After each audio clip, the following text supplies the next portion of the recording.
Hello दोस्तों, स्वागत है आप सबका हमारे YouTube channel Education Point with Vivek Uniyal में।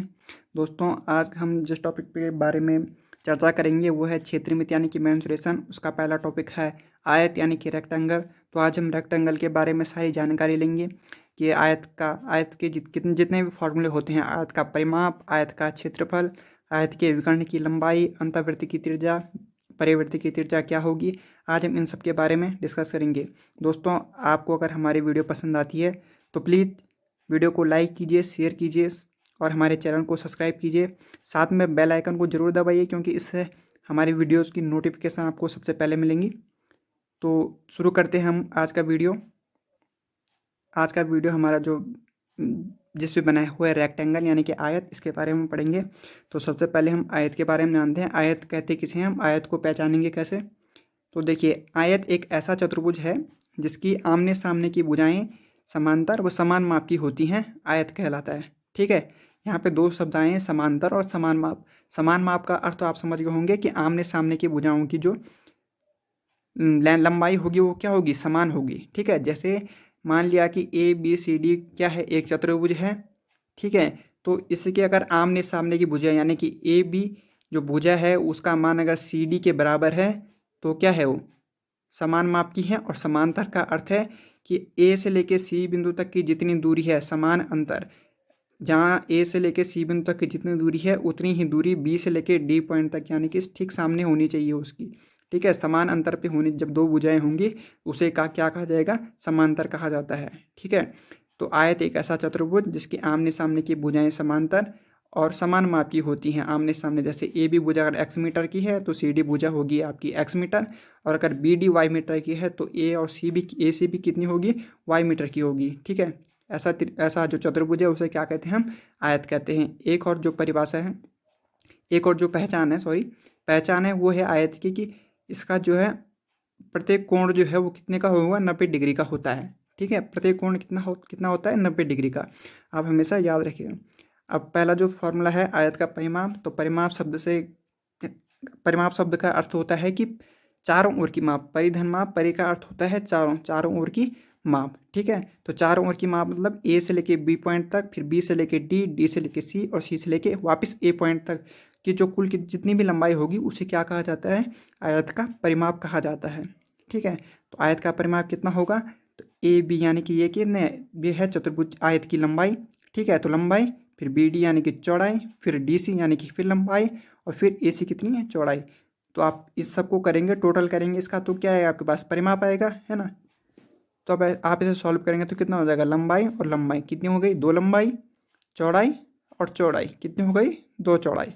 ठीक है, तो यहाँ से क्या, अगर आप 2 कॉमन ले लें, बाहर ले लें 2 कॉमन, तो क्या बचेगा, 2 इंटू लंबाई धन चौड़ाई, है ना, 2 इंटू लेंथ प्लस विड्थ, है ना। तो ये आपके पास क्या हो गया, आयत के परिमाप का फॉर्मूला बन के आ जाता है। आयत का परिमाप हो गया आपके पास 2 गुणे लंबाई धन चौड़ाई। ठीक है, अब आता है आयत का क्षेत्रफल। क्षेत्रफल से आशय होता है, आयत के क्षेत्रफल के लिए हम कहेंगे कि आकृति की लंबाई व चौड़ाई का गुणनफल आकृति का क्या कहलाता है, क्षेत्रफल कहलाता है। ठीक है, आयत का क्षेत्रफल यानी कि उसकी लंबाई और चौड़ाई का गुणनफल।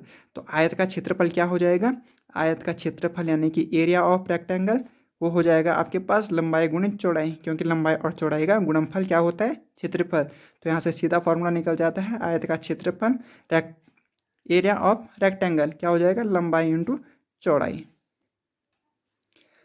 अगला जो फॉर्मूला होता है आयत के विकर्ण की लंबाई लेंथ ऑफ डायगोनल। ठीक है, अब इसके बारे में हम पढ़ेंगे। सबसे पहले आप जानते हैं विकर्ण किसे कहेंगे हम, तो विकर्ण की परिभाषा क्या होगी, विकर्ण की परिभाषा होती है 2 सम्मुख शीर्षों को मिलाने वाला रेखाखंड विकर्ण कहलाता है। ठीक है, कोई भी रेखा जो किसी पॉइंट को उसके ठीक सामने वाले पॉइंट से मिला दे उसे क्या कहते हैं, विकर्ण कहते हैं। ठीक है, यानी कि ए पॉइंट है, ए पॉइंट के ठीक सामने कौन सा पॉइंट है, सी, है ना। तो ए से लेके जो सी पॉइंट तक मिलाने वाला जो रेखाखंड होगा, रेखा होगी, उसे क्या कहते हैं, आयत का विकर्ण कहते हैं। ठीक है, और विकर्ण जो होता है वो चतुर्भुज को 2 त्रिभुजों में बांट देता है ना। अब जब आयत है तो आयत क्या होगा, आयत का जो विकर्ण होगा आयत को 2 समान त्रिभुजों में बांट देता है। जैसे ये ए बी सी डी नाम का कोई अगर आयत है और इसका विकर्ण क्या है, ए सी विकर्ण है, तो ए सी जो है यहाँ से लेके एक त्रिभुज ए डी सी और दूसरा ए बी सी, दो समान त्रिभुजों में क्या कर देगा, उसे बांट देगा। और आयत के क्या होते हैं, आयत के आपके दो विकर्ण होते हैं, यानी कि पहला ए से लेके जो सी पॉइंट को मिलाएगा और दूसरा बी से लेके जिसने डी पॉइंट को मिलाया, ठीक है। और दोनों विकर्ण जो होंगे वो आयत को दो समान भागों में बांट देंगे, दो समान त्रिभुजों में बांट देते हैं। अब आप इसकी लंबाई निकालेंगे कैसे, इसके लिए सूत्र होता है, गणित में एक परिमेय होती है पाइथागोरस परिमेय, यानी कि पाइथागोरस थ्योरम, जो क्या कहती है, जो कहती है कि त्रिभुज समकोण त्रिभुज है ये, तो समकोण त्रिभुज ए डी सी के लिए हम अगर ए सी क्या है, विकर्ण है, तो इसकी लंबाई कैसे निकालेंगे हम, तो एक त्रिभुज बन जाएगा समकोण त्रिभुज ए डी सी, ठीक है। तो समकोण त्रिभुज क्या कहते हैं, पाइथागोरस परिमेय कहती है कि जो त्रिभुज की सबसे बड़ी भुजा, यानी कि जो त्रिभुज का कर्ण होगा, यानी कि उस कर्ण को अंग्रेजी में कहा जाता है हाइपोटेन्यूज, लंब को कहा जाता है परपेंडिकुलर, और आधार को क्या कहा जाता है आपका बेस, ठीक है। तो आप ये इंग्लिश वर्ड है इनके। तो पाइथागोरस थ्योरम कहती है कि जो सबसे बड़ी भुजा कर्ण होगा उसका वर्ग शेष दो छोटी भुजाओं, यानी कि लंब के वर्ग और आधार के वर्ग के योग के बराबर होगा, ठीक है। तो ये समकोण त्रिभुज है।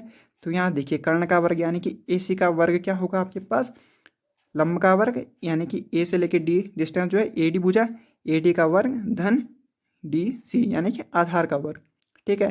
तो अब अगर आप यहाँ ए सी की आप वैल्यू निकालेंगे तो कितना आ जाएगा, root of A D square plus D C square.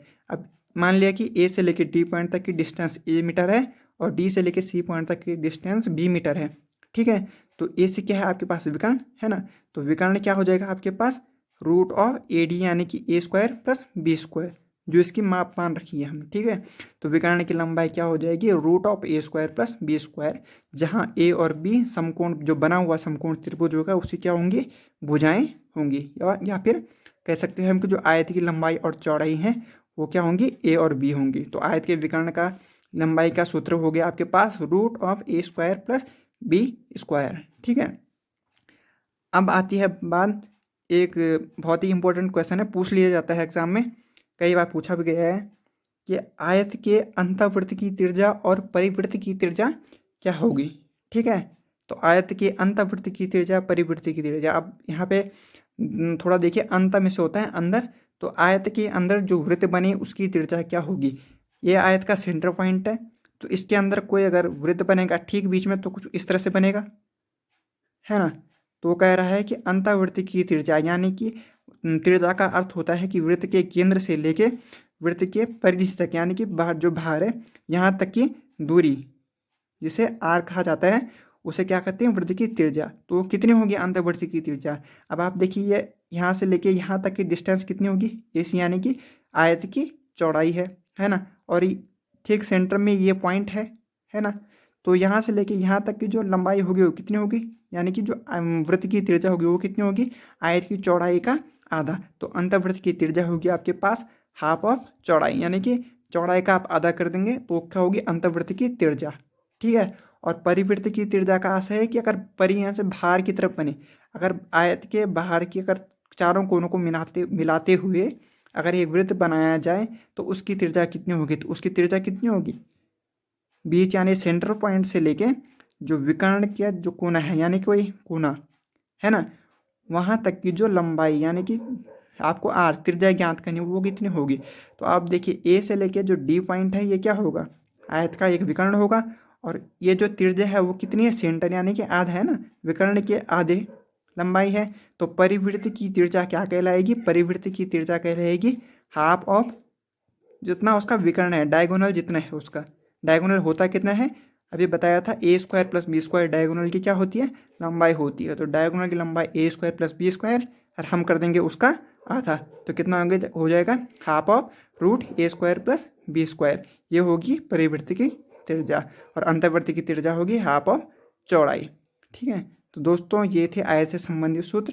अभी पढ़े हमने आयत का परिमाप, आयत का क्षेत्रफल, विकर्ण की लंबाई और परिवृत्त और अंतःवृत्त की त्रिज्या। तो दोस्तों अगर आपको हमारी वीडियो पसंद आती है तो प्लीज़ लाइक कीजिए, शेयर कीजिए और हमारे चैनल को सब्सक्राइब कीजिए और बेल आइकन को दबाइए, जिससे हमारी नोटिफिकेशन आपको सबसे पहले मिले। Thank you.